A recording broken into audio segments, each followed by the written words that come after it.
Good evening. As I speak, 3 incident rooms around the country are standing by to receive your calls. In Maidenhead, they hope you've seen something that will lead them to the killer of Shaney Warren.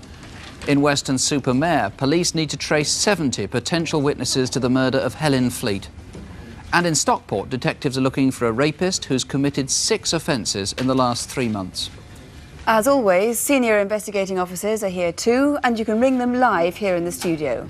Here's the number, 01 811 8055. It's in strictest confidence, and if you prefer, you can talk to a BBC researcher. And it really works. Last month, we reconstructed a horrific robbery on a gun shop in Hinckley in Leicestershire. The owner, Alan Bray, was a British Olympic marksman.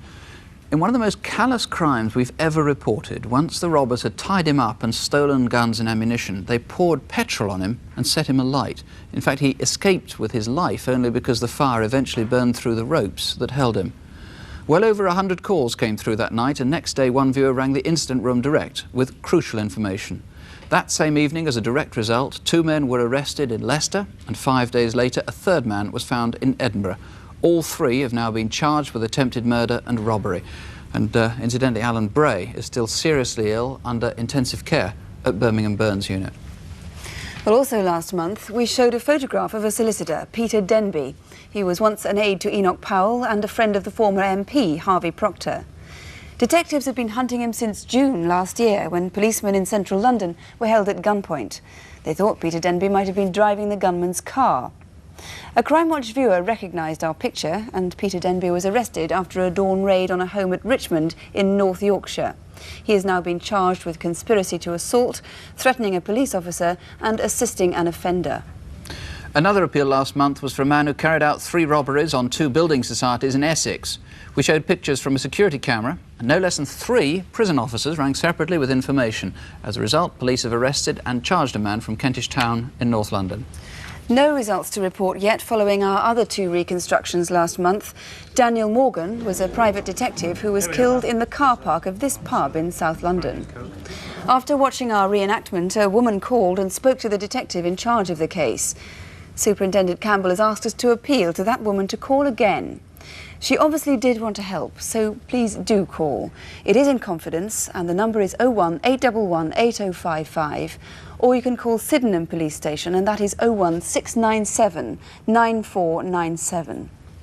And in a suburb of Watford in Hertfordshire, 2 men posing as telephone engineers stole paintings by Caferi, valued at a total of £50,000. There were 87 calls as a result, and one of them, police operation, is now currently underway, and obviously at the moment we can't say any more about that. News from back in January, when we showed a security video of an armed robbery at a building society in Shoreham in Sussex. After an anonymous call from a Crimewatch viewer, 2 men were arrested and charged in connection with the crime. And on the incident desk in March, we showed a picture of an elderly man who'd attempted armed robberies both at a Baker Street building society and at a jeweller's in Old Bond Street in London. A Crimewatch viewer called with a name. It wasn't, though, until last Monday that a man was arrested, and he's been charged with both offences. Finally, you may recall a film we showed also in March last year about the murder of Steve Whitnell, a supermarket manager at Putney in southwest London.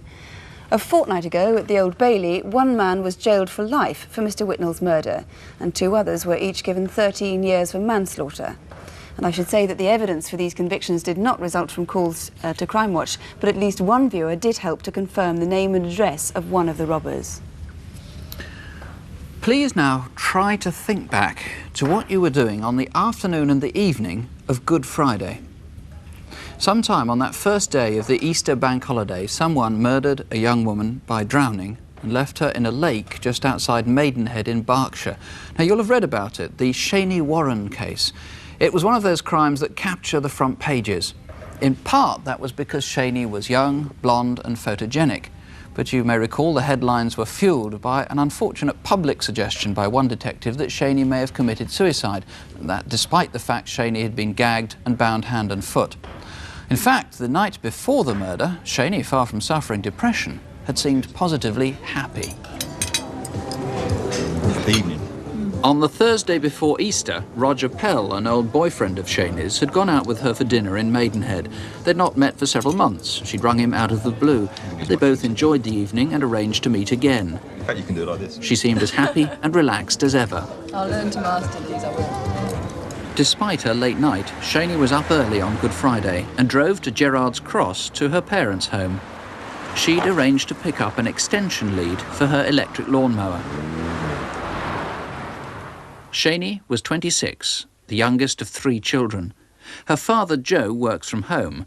Her mother had gone that Easter weekend to the family flat in Bournemouth, where Joe and Shaney were due to join her on Sunday lunchtime. Here's the lead. I've put a plug on it for you. Oh, thank you, Dad. That should be long enough for what you want. Great, thank you. Just as she left, she wondered who should do the driving when they went down to Bournemouth on Sunday to join her mother. Her father agreed he'd pick Shaney up from home. Okay. Okay, Dad. Bye-bye. See you Sunday. Okay, sweet. Take care. Drive carefully. I will. See you Sunday.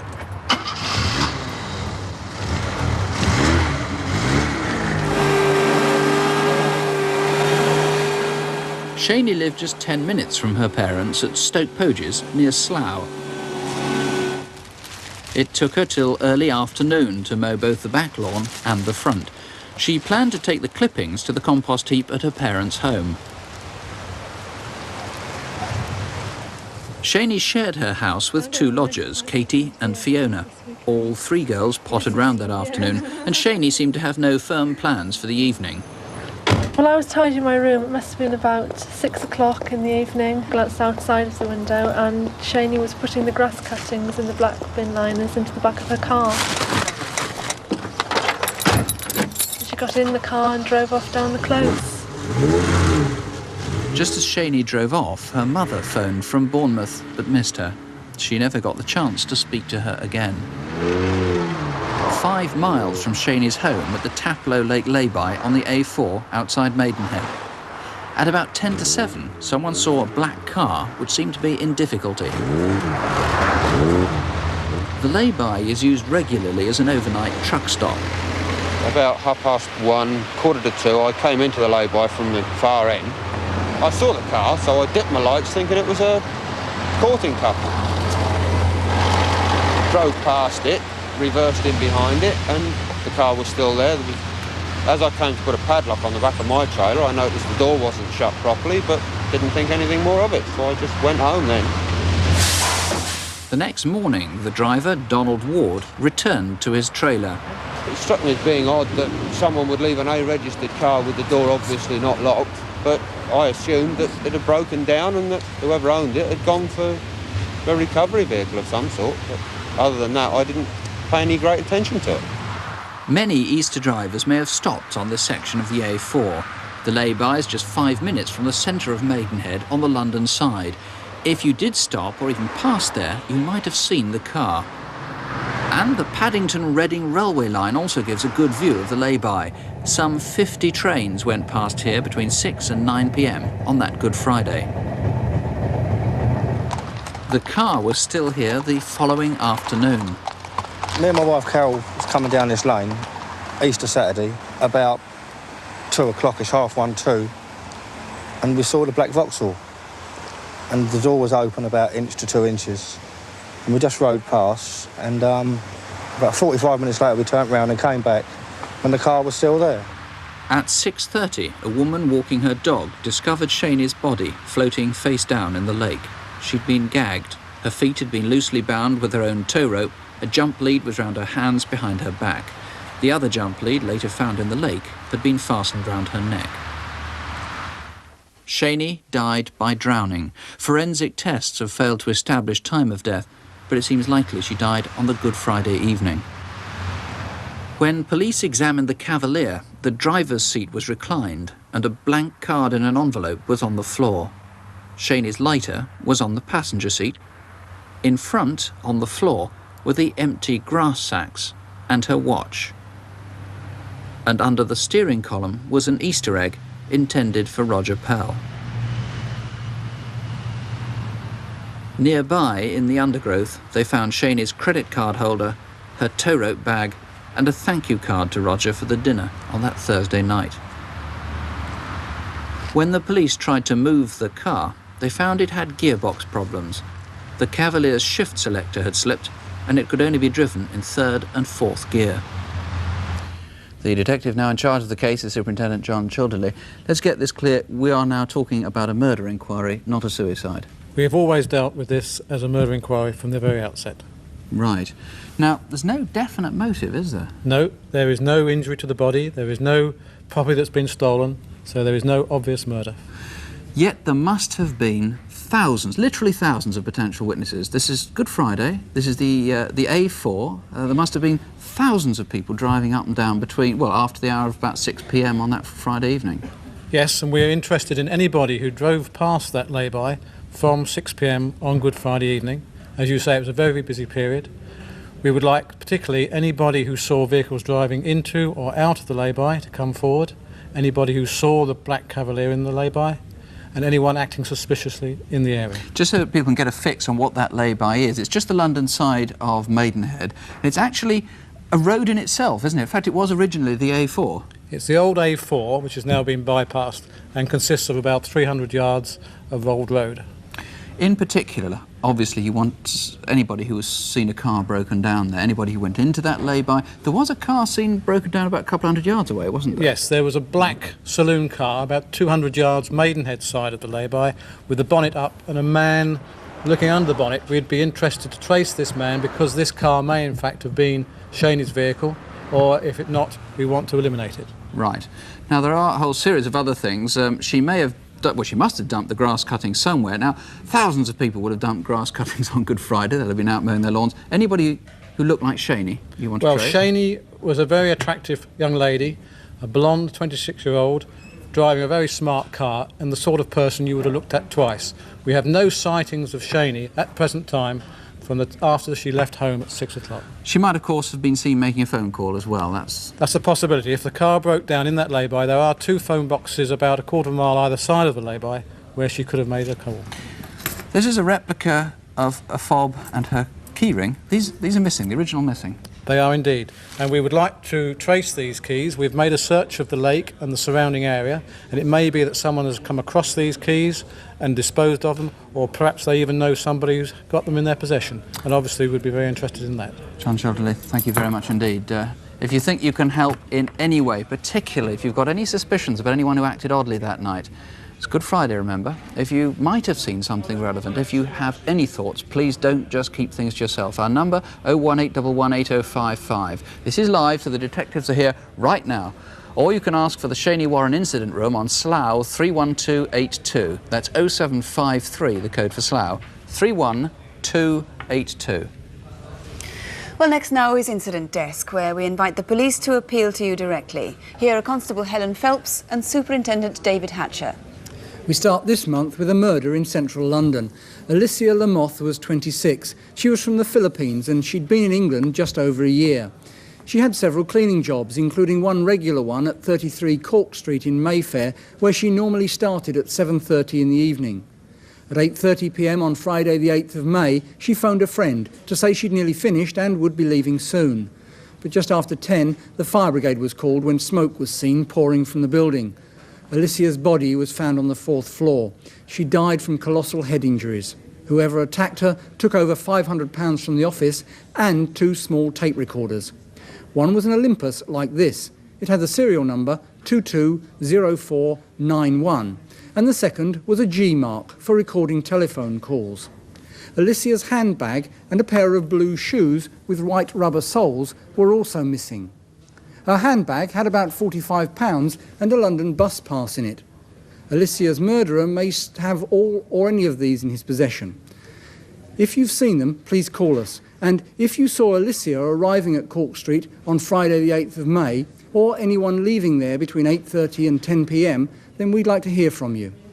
Take a look at this model ship. It was carved by French Napoleonic prisoners of war out of meat bones from their rations. It's valued at about £20,000 and is just one of 37 historic pieces which were stolen from a museum near Lewes in Sussex last week. The museum's in this 16th century house. It was given to Anne of Cleves, Henry VIII's 4th wife, as part of their divorce settlement. Thieves broke in a week ago yesterday and took 28 pieces of silver, including this solid silver trophy, which was presented at Lewes races in August 1868, and an 18th century mahogany clock with the name of the maker T. Harben engraved on it. This ladder was found hidden in a nearby garage. It looks as though it's homemade, and someone's written "sold ×5" here with a felt-tip pen. The total value of the haul from the Anne of Cleves Museum was £100,000. Ring us if you can help. John Robinson from Lancaster has just come out of hospital where he was recovering from injuries he received from an appalling attack in his own home. Between 1:45 and 2 a.m. on Friday the 10th of April, he was woken by the sound of breaking glass in his house near Rylands Park in Lancaster. As he woke up, someone attacked him in the bedroom with a hammer and a knife. It was lucky his children weren't hurt too, and it was a miracle that Mr. Robinson survived. The hammer was a 1.5 pound ball peen hammer like this, and it had red tape on it here. The other weapon was a fishing knife, identical to this one. It was sharp on one side and dull on the other. The attacker escaped across Rylands Park and over the railway bridge. From there, he followed the cycle track towards Morecambe. He would have been heavily bloodstained, and he was probably quite badly cut himself. So if you live anywhere in the Lancaster area, think back to the night of the 9th, 10th of April and ring us if you think you know who did it. You may remember on Crimewatch in March, our antiques expert, John Bly, showed a collection of stolen fireplaces. Incidentally, they've so far remained unclaimed. Well, this month we've news of the theft of what must be one of the finest examples of decorative marble fireplaces in this country. It was designed by Charles Adam in the late 18th century and is worth £30,000. Until recently, it was an integral part of this building in New Cavendish Street in central London. It's owned by the Building Employers Confederation.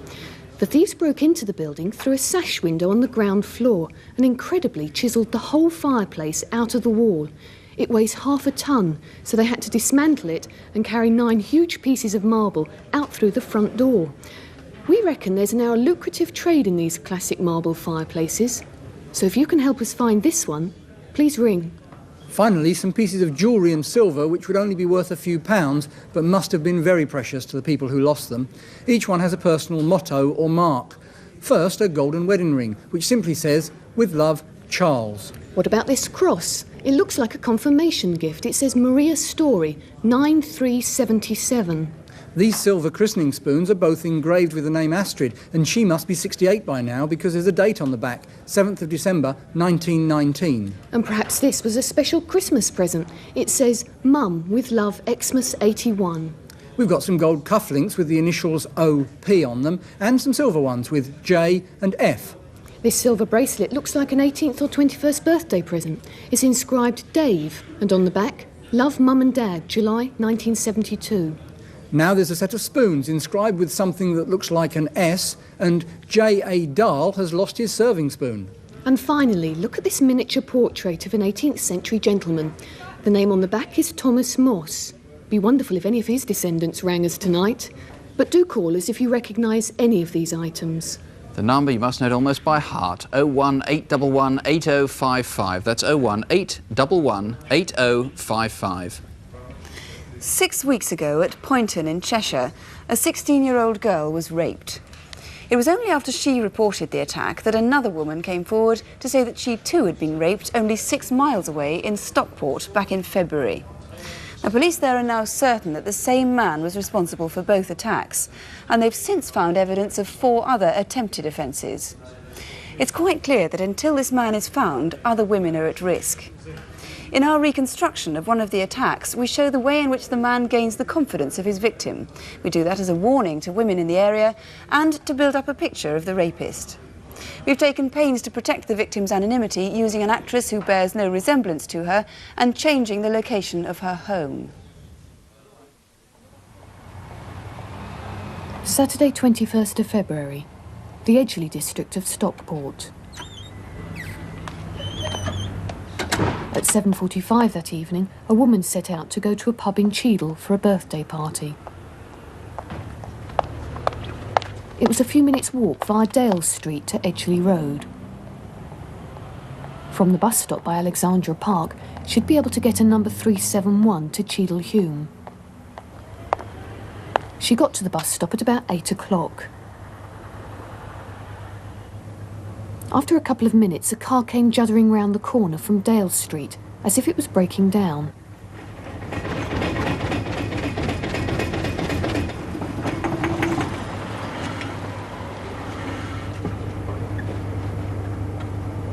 The woman remembered the car was actually dark-coloured, and she thinks it was probably a Ford Cortina.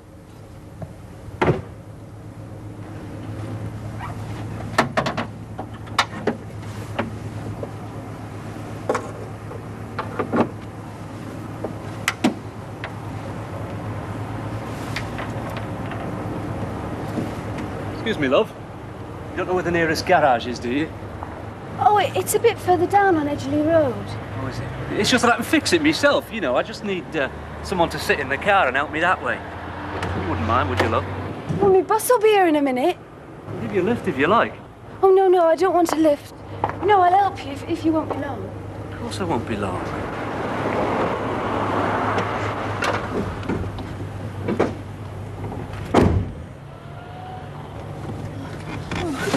Do as you're told, and you won't get it.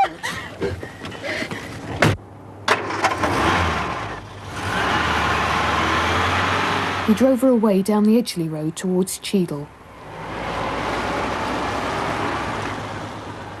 The woman was driven to this demolished factory site at Cheadle Old Road. The journey lasted just 3 minutes, but on the way she noticed some work tools on the front passenger seat, which he tried to hide. Throughout, the victim was held at knife point. He said, "I just want you to be a witness to something." Then he stopped the car here and raped her. It's the sort of spot only someone who's familiar with the area would be likely to know. It seems a man must either live in the area now or have done so at some time in the past. The second rape on the 9th of April happened here at Poynton on the outskirts of Stockport. The method was identical. A young girl walking home late at night was lured into a car by a man who said he'd broken down and needed help. She was threatened with a knife and driven from Commercial Road in Stockport 4 miles to this quiet country road. The entire incident took just 30 minutes. After the rape, she was blindfolded and left abandoned. She couldn't tell which direction the car took as it drove away, but she then ran up this road, Anson Road, back towards Stockport. 2 or 3 cars actually passed her along here, and although she was clearly distressed, they didn't stop. She finally got help at this cottage just around the corner. Alexandra Park, that's the location of the first one. We've done these houses along. An instant room was set up the next day, and officers there have been checking the information that's come in from local people against the detailed statements they've now got on the 2 rapes and the 4 approaches. The officer who interviewed the second victim says she remembers some vital details, but it was painful for her to do so. She started off quite easy and telling me about how she'd helped him out and got in the car. And as she got to the more intimate details about the rape, she was just bottling it all up and kept crying and getting really upset. And it was very difficult to actually get it out of her because she just wanted to not think about it. It took a long time. What does she think about this man? I've spoken to her and she's really worried about seeing him again.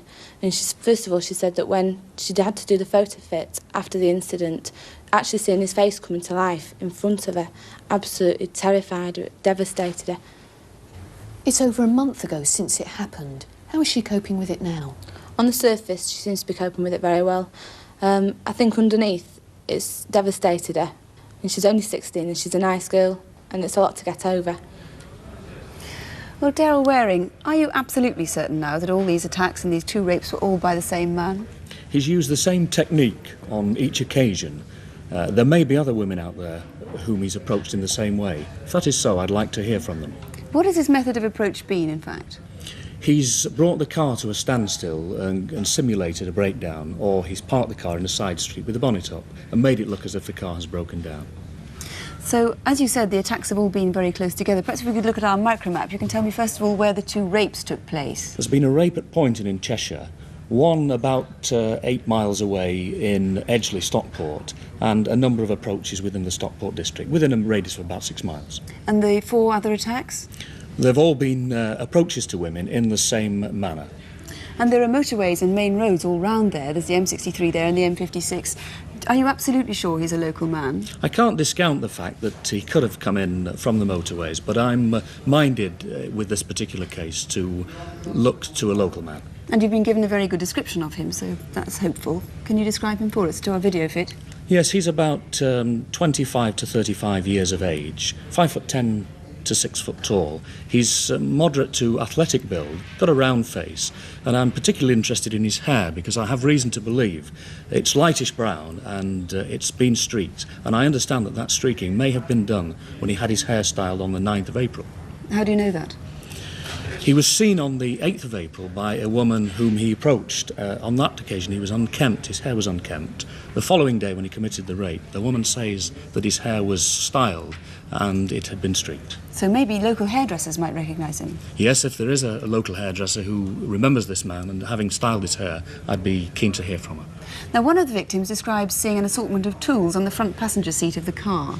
The victim of the rape in Edgeley saw tools on the front passenger seat, and one of those was a ball-peen hammer similar to that. There were 2 or 3 other tools, wooden-handled, which may indicate that this man had been doing some work in the neighbourhood.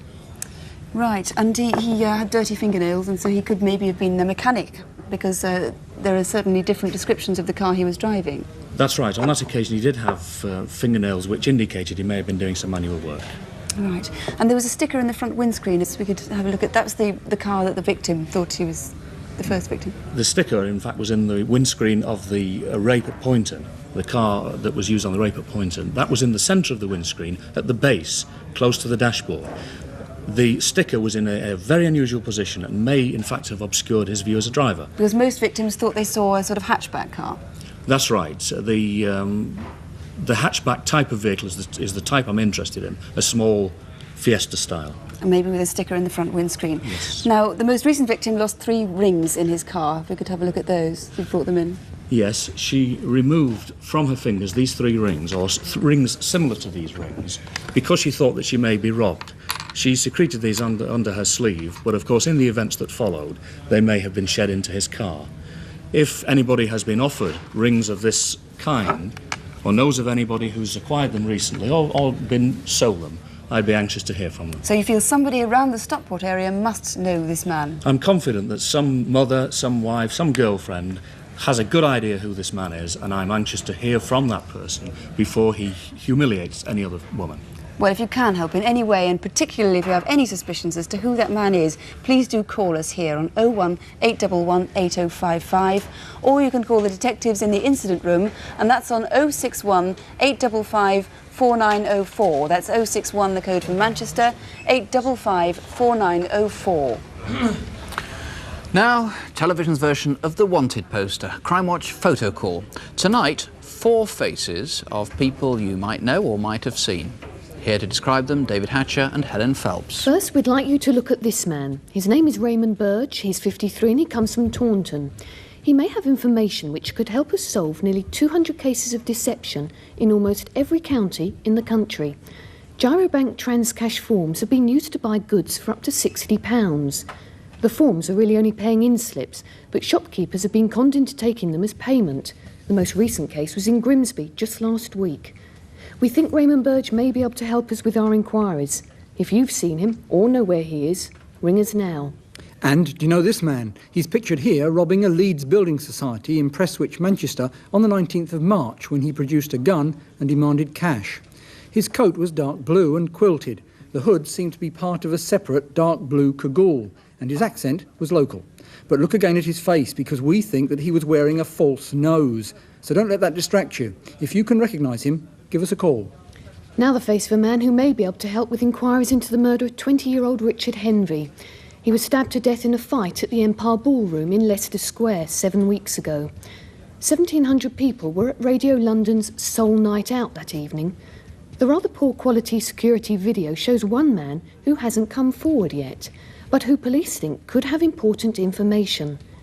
This was recorded as he entered the building around 10 o'clock that night. If you recognise him, please ring us now. And finally, Mr. Johan van der Vel. We'd like to speak to Mr. van der Vel in connection with a fraud. His catering company, J. van der Vel and Company, this is their calling card, has obtained £80,000 worth of goods without paying for them. Mr. van der Vel has disappeared, and some of the smaller suppliers have lost a year's profit.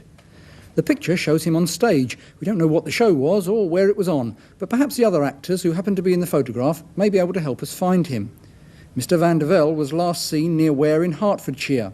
He has a South African accent, is a Keep Fit fanatic and claimed to be an arms dealer. If you know where he is, or if you recognise any of the other faces on tonight's photo call, there's the number 01 811 8055. If you can help, the number again, 01 811 8055. Tonight's final reconstruction is from Avon and Somerset, from the seaside town of Weston-super-Mare. In the summer season, Weston is a hugely popular holiday resort, attracting families from throughout the British Isles. A large number of people have settled there to retire, and 2 months ago a 66-year-old resident was attacked in a wood nearby and killed. It was a Saturday morning at the end of March, a time of year when local residents had the place largely to themselves. The bay and beach at Weston are spectacular. At the north end, the old town overlooks the sea, and above the houses is Walbury Hill. Once the site of an ancient fortress, it dominates the town. The dense woods here are a great attraction to walkers and explorers. Whether exercising dogs or riding horses, hundreds of people come here every day.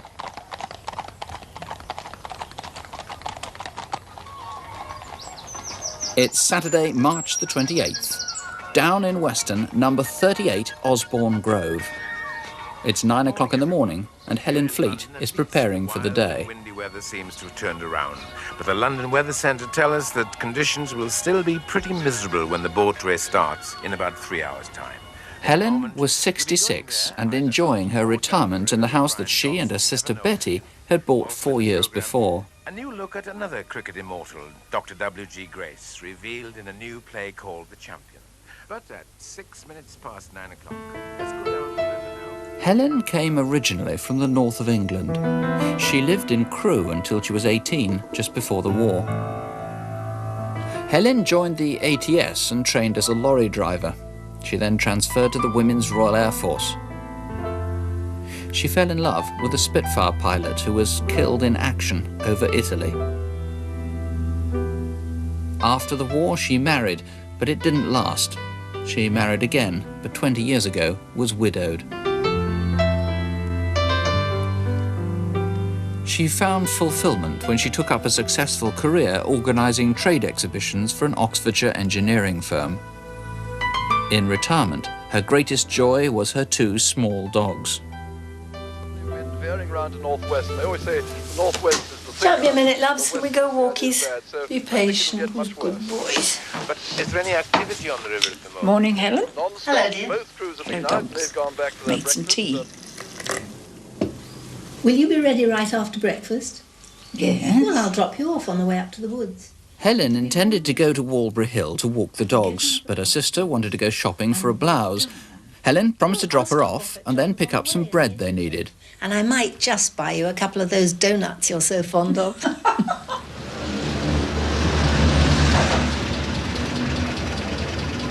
Having dropped Betty off as planned, Helen got to the baker's in Milton Road at about 10:30. Bye, girls. Bye.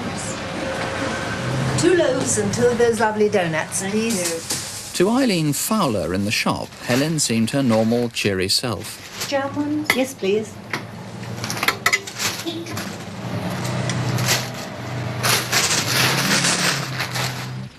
At 10:50, Helen was seen parking at Walbury Hill Road. She parked in her normal spot. Come on, here we go. Walkie walkies, come on, Bilbo, Cindy. Helen walked the dogs here twice a day, normally for over an hour. Come on, Bilbo. She suffered from emphysema, so she got tired quickly, but she still covered her usual route of about a mile. On a March morning, nearly everyone in the woods would be riding horses or, like Helen, walking dogs. But at around 11:30, these 2 girls noticed a young man in a ski jacket walking alone. 50 minutes later, at about 12:20, Helen was nearing the end of her walk. About then, 3 separate witnesses heard a series of piercing screams.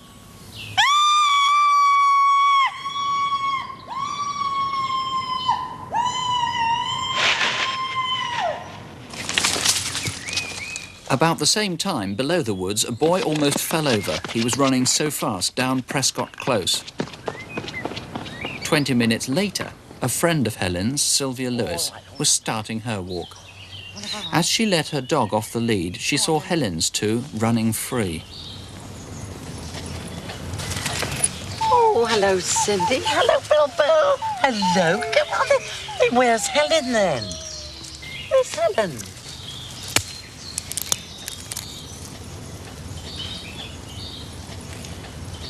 Come on, show me where she is. Helen. Helen. 50 yards away, a boy in an anorak was seen by a witness who was waiting for a bus to leave. But you'll have to wait until the, my leaving time, which is about 4 minutes. Oh, thank you. Cindy. Cindy. Hiya, Helen. Cindy. What a lovely... Oh, my God.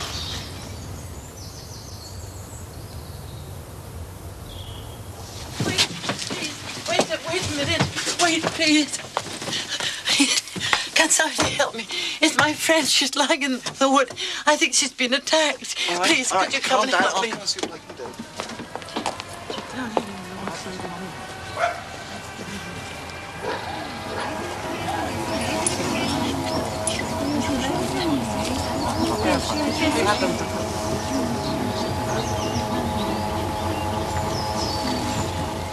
Helen had been beaten, she'd been stabbed and strangled.